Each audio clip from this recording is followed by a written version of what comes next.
Garfield's Picnic Adventure.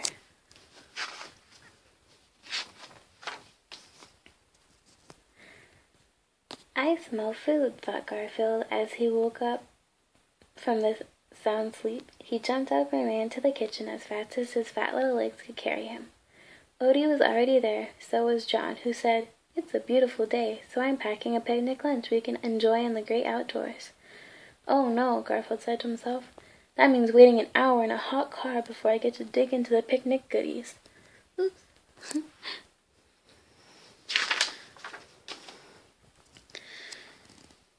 "Oops," said John. "I forgot pickles. I'll go out and buy some, but I'd better make sure you two don't sneak any food when I'm gone."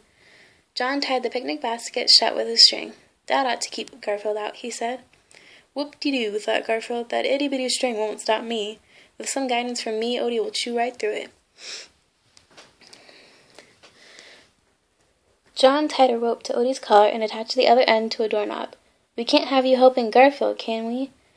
he said as he left. "I've lived here too long," Garfield complained. "John knows what I'm planning before I even think of it."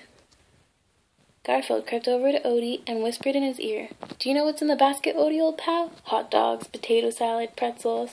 The more Garfield talked about food, the more Odie's mouth watered.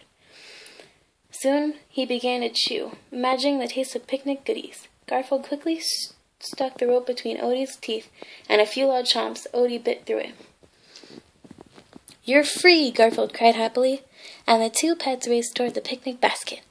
"Now, Odie, take a bite of this string, just like you did with the rope," Garfield instructed. "Bark!"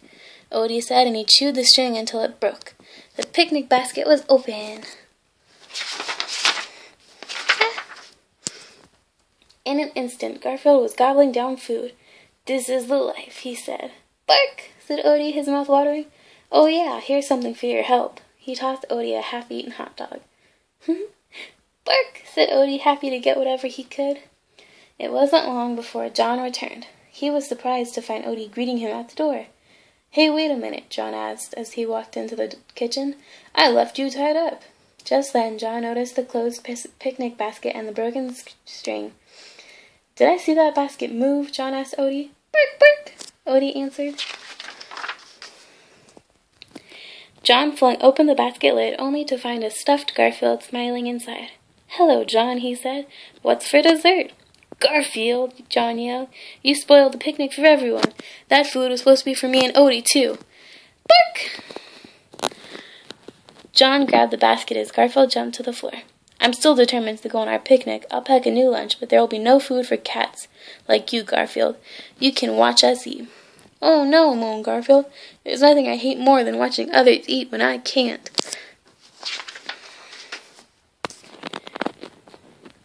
After an hour's ride in a hot car, they arrived at the park. Garfield took one look at all the kids playing ball and flying kites, and he grew very excited. "I bet there are plenty of kids who would feel a poor hungry kitty like me, and all I have to do is act cute." Aww. Purring loudly, Garfield snuggled up to a sad-looking girl. "Oh, what a pretty orange kitty," she said. "You're so friendly, you make me forget that my kite got lost in the tree.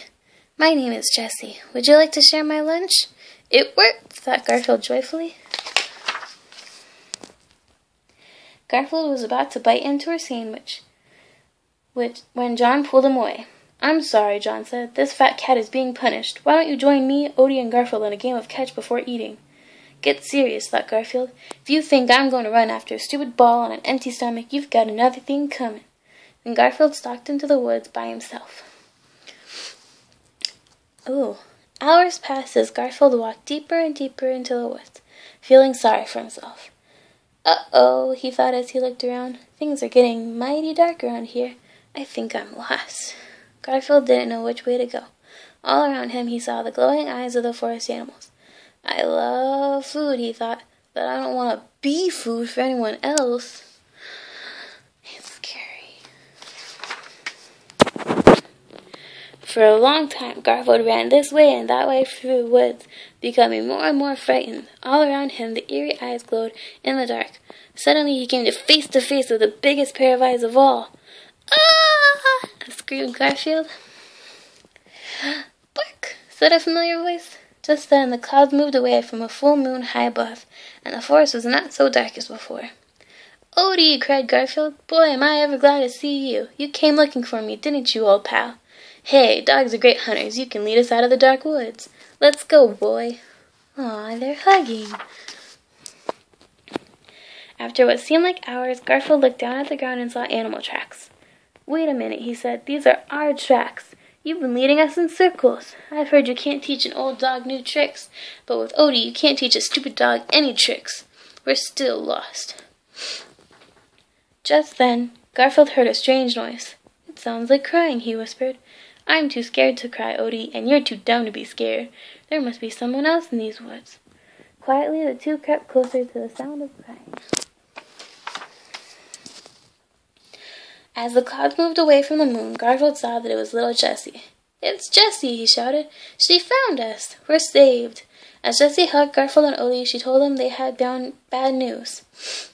"When John said he couldn't find you, Odie went to look for you. So did I. I followed Odie and then I got lost." "Just great," Garfield muttered. "If it keeps going like this, everyone will be lost in the woods with us." Suddenly, Garfield looked up and saw something familiar high in the tree. The moonlight made it very clear. "Look, it's Jessie's lost kite," he said. "If we follow the string, it will lead us back to the park."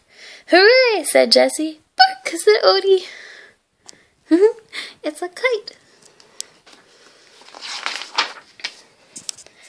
They followed the string as it wound through the trees, and soon they came to the edge of the forest. "There's picnic grounds," Jessie shouted happily. "Bark, bark!" said Odie. There was a big crowd of people waiting at the edge of the woods. John was there too, with Jessie's parents. "Look!" cried Jessie's mother. "Those adorable pets found our Jessie!" Everyone celebrated around a campfire with another big picnic meal. John had forgotten all about being mad at Garfield. "You guys are great," he said. "You're heroes. Everybody thinks you're wonderful." "They're absolutely right," Garfield thought in between bites of a hot dog. Odie couldn't think of all. His mouth was just too full.